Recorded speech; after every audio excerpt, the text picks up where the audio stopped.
On a scale of 1 to people flipping their shit, there is absolutely nothing that makes people flip their shit more than trying to rate cryptocurrencies, especially when it comes to a legal framework, right?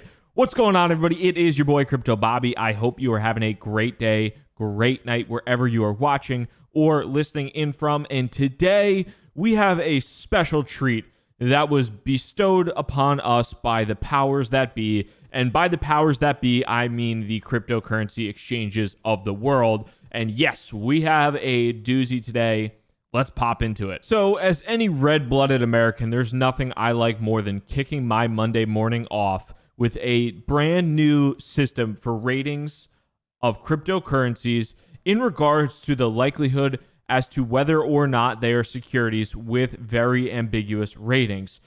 And if you are just like me, that red-blooded American, well, I have news for you. Today, and I'll put a link below in the YouTube and podcast description, but today, the folks over at a number of cryptocurrency exchanges and prominent U.S. projects, companies in the crypto space, including Coinbase, Kraken, Circle, which is the owner of Poloniex, which is leaving the U.S. anyway, basically, Bittrex, and then you also have DRW, which is Cumberland's trading unit, Genesis Global, Grayscale, and Anchorage. They came together to form the aptly named Crypto Ratings Council. And what is the Crypto Ratings Council doing? They're publishing an online ratings of whether or not they believe a token or a cryptocurrency is a security in the United States with a 1 to 5 ranking. So to actually properly evaluate whether or not something is a security, I do want to inform you that I did take one pre-law class my freshman year of college, which was like,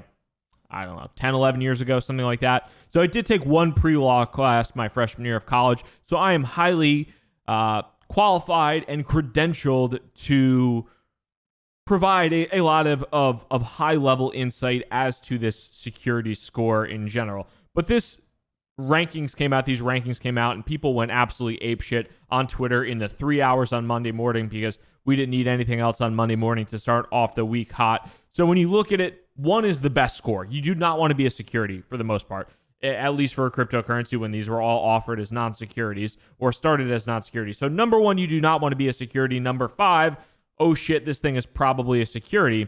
And the interesting part about this is these are listed on a number of exchanges, including the people that are ranking this as non-securities. So who the hell knows what's going on here? But the 4 that were listed as not a security were Bitcoin, DAI, which is a stable coin, Litecoin, and Monero. And then the next level up as far as goodness of this probably isn't a security, you have Algorand, which, what?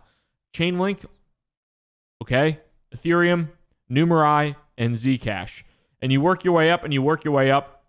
And the 2 to 3 worst ones, according to the security score, most likely to be a security, you have Maker and Polymath, the MKR token, and the Polymath Poly token. And then you have everyone's favorite, it's never been a security, everyone's favorite, XRP. At a pretty high level, these ratings, really, to be honest, leave a lot to be desired. If you're going to come out with this grand crypto high castle of ratings bestowing whether or not something may or may not be a security, number 1, maybe be a little bit more definitive, like a 1 through 5. Hey, maybe this is security, maybe it isn't. We don't know. But hey, here's a few things. Not incredibly helpful in general.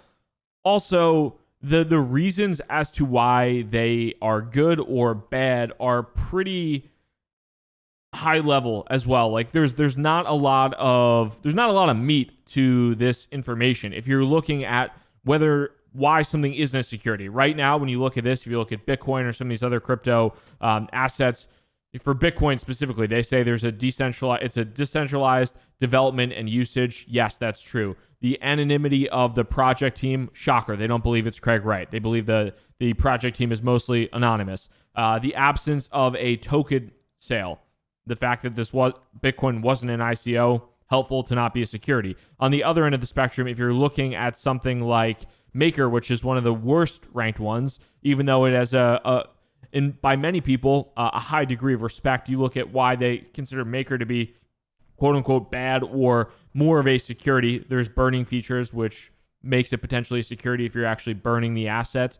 They also say there is usage of security-like language. But when we're thinking about that, what is security-like language? Can we delve a little bit deeper on what that actually means? That's not incredibly helpful. And then they also say marketing of the token suggesting an opportunity to earn profits. So, there's not a ton of really solid meat with this. You'd like to see them expand specifically beyond a 3-sentence bullet point to why something may or may not be a security, as according to, for the most part, the people that are actually offering these cryptocurrencies to trade. And again, I joked before at the beginning of the video that obviously I am not a securities lawyer. I have some friends in the legal space. I've had a lot of conversations with them about this and have tried to learn as much as humanly possible about securities law when it does come down to the cryptocurrency world. What we're looking at with these ratings in general and whether or not something is a security, really all you need to know, I think, at a very, very high level, that is if any of these assets are indeed securities, the way, or if they will ever trade at all, again, if they are deemed to be securities, will trade vastly different. If something is a security, it cannot be traded on a Coinbase or a Bittrex or a Circle or a Kraken right now. They're just, for the most part, they're not equipped regulatory-wise to trade those assets. So if any of these assets are deemed to be a security by regulators, the world will look very different. So if you're looking at something, if you are trying to take anything away from this, anything that you want to be, quote-unquote, holding or trading or holding on to, you do not want that to be a security in the sense of a cryptocurrency, because if it is a security, if it's deemed a security by the SEC or by some other regulator, then you are going to probably see that lose its liquidity, because there are not many venues, if many venues at all, that are trading securities. The security token world, the security token industry is still extremely nascent. There are maybe 2 or 3 platforms that you can actually trade real, actual security tokens on in the US, and the liquidity on those exchanges is beyond poor. So when you're just taking everything away from this, when you look at your cryptocurrency, when you look at your crypto holdings, and you're thinking about what does this mean, number one, cross your fingers, put your hands over your ears, and hope that your crypto asset isn't a security. Whether or not one is a security, I mean, the safest thing, honestly, like if I'm looking at this in general and I'm looking about the ratings, the only thing to me that has come out so far and has basically said this is not a security is Bitcoin. There has been some kind of statements in the past about Ethereum, but I don't think it's really been incredibly official or super official. So maybe there's still a little bit of leeway. There's still a little bit of room there due to the token sale and the initial way in which Ethereum was offered. But Bitcoin is the one place that, the one cryptocurrency that is damn well not a security, and everything else is very much up in the air, up for grabs. And anybody with a legal background can argue that. Now, again, because of crypto Twitter being crypto Twitter, everybody that took one semester of pre-law in college all of a sudden thinks that they understand the Howey test in full and every single element of what is or isn't a security due to how things were issued. And they're going to go ahead and rate and rank and talk about all of these assets. I'm not going to do that because, again, I am not a damn lawyer, and neither is the person probably talking about it on Twitter, although there are definitely a few crypto Twitter actual lawyers out there, which are always good to hear their opinion and see what they're saying on this type of matter. I would love your thoughts if you're listening on YouTube right now. Would love your thoughts in the comments. Do you think this makes a difference? What do you think about any of these crypto ratings at all? If you're on the podcast, always hit me up at crypto_Bobby. Thank you so much for your time. If you enjoyed this video, make sure to slam that thumbs up button, hit that like button, and subscribe. Thank you so much for your time. Crypto Bobby signing out. Hope you have a good one. Peace.